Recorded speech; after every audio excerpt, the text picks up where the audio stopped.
Assalamualaikum warahmatullahi wabarakatuh. Perkenalkan, nama saya Reno Pratama Zandika. Saya dari 10 TI 1 ingin memberitahukan cara kerja power supply yang benar. Sebelum kita mengetahui cara kerja power supply, kita harus mengetahui pengertian dan komponen-komponen dari power supply, yaitu sebagai berikut. Pengertian power supply adalah sebuah perangkat yang berisi rangkaian elektronika yang dapat digunakan untuk mengalirkan daya listrik ke rangkaian ataupun perangkat listrik yang lainnya dengan menggunakan sebuah power supply.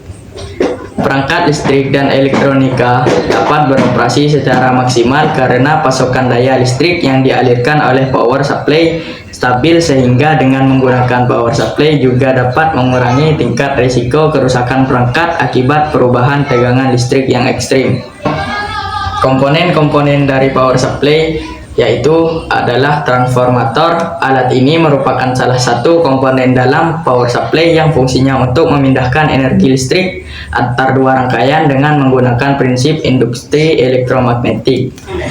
Yang kedua, ada dioda. Pada power supply, dioda digunakan sebagai penyearah arus dari arus bolak-balik AC dan mengubahnya menjadi arus searah, yaitu DC. Prinsip kerjanya adalah menghantarkan arus tegangan maju dan menghambat arus pada tegangan balik. Yang ketiga, ada kapasitor. Kapasitor berfungsi sebagai filter atau penyaring tegangan dengan arus searah yang sebelumnya adalah tegangan dengan arus bolak-balik. Tujuannya adalah untuk mendapatkan tegangan dengan arus DC murni.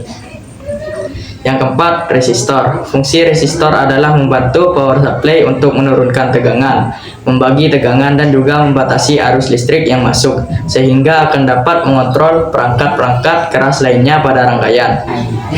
Yang kelima, ada LC regulator.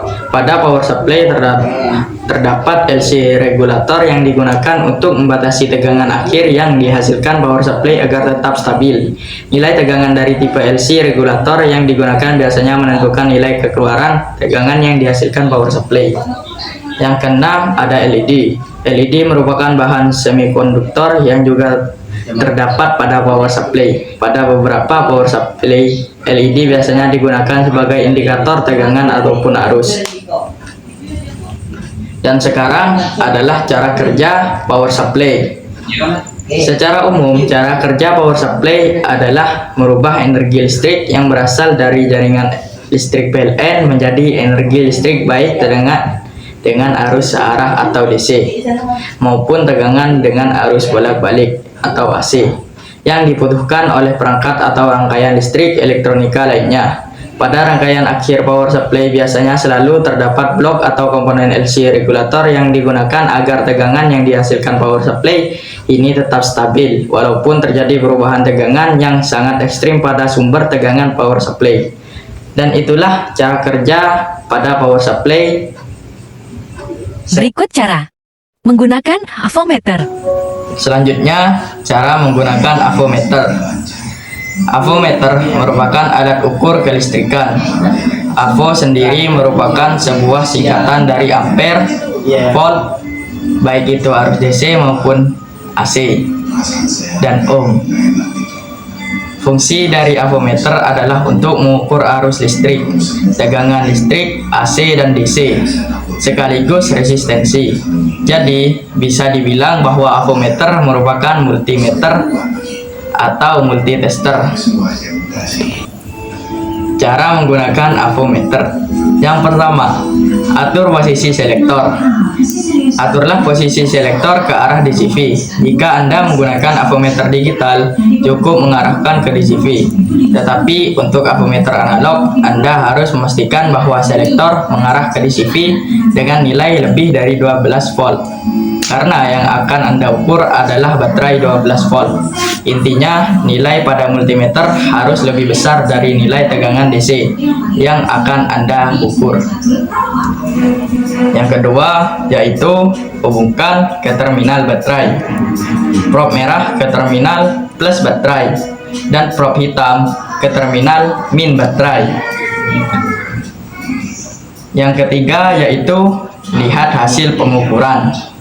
Tahan probe sembali melihat hasil yang ditunjuk pada display multimeter. Berikut cara kerja avometer.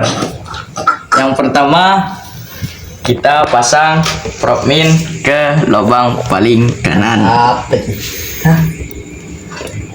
Yang kedua, kita pasang probe plus ke lubang kirinya.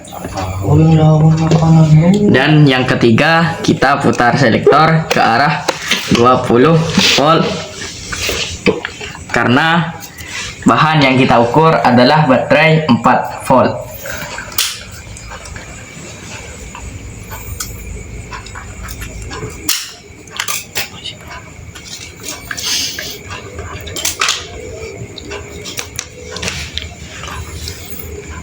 Dan itulah hasilnya 4.10.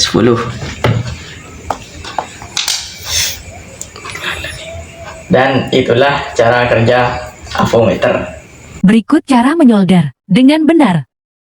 Selanjutnya saya akan memberitahukan cara menyolder dengan benar. Yang perlu disiapkan adalah timah, solder, dan PCB. Sebelum kita melakukan penyolderan, kita panaskan solder terlebih dahulu. Sesudah solder panas, kita siapkan timah.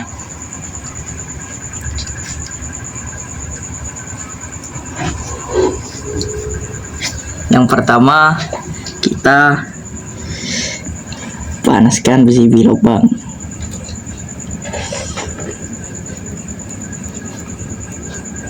Jangan langsung diangkat, tunggu beberapa detik. Kita coba sekali lagi.